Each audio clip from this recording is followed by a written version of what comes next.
जे विद्यार्थी सबके रोक के चाहे विद्यालय में पठन पाठन सुधार करबाक लेल या मूल समस्या सब जे देखल गेल छै समग्र में एकर समाधान की छै, अहाँके अनुभव की कही? देखियो सबसे बड़का बात छै कि जे गार्जियन जब तक समय नहीं देते ताबे तक कोनो भी शैक्षिक संस्था ओहि बच्चा के आमूल परिवर्तन नहीं करता। अच्छा, तो गार्जियन की करू, सब काम धंधा छोड़ के बच्चे पर लागल? फिर गार्जियन कमाई केला छै, वही बच्चा के लेल कमाई छै। अच्छा, बच्चा गार्जियन मान लिया कोई आई मान लिया मजदूरी करे छथिन या कोई नौकरी करे छथिन या कोई वैदेशिक रोजगार में छथिन, तो वो कतौ भी जाय छथिन तो के लेल वही बच्चे के लेल नहीं जाय छथिन।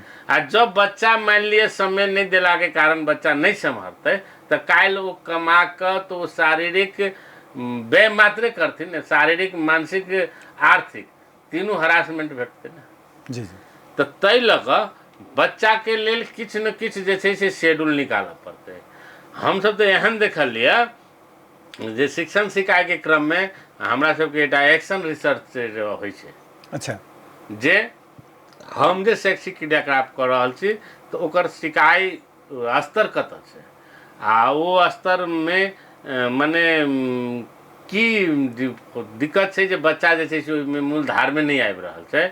तो की देखै छियै जे बच्चा सब वास्तव में कहबै तो मानसिक रोगी बनल जाइ छै। अच्छा, आब घर में बच्चा के लेल माय बाबू के समय नहीं छै।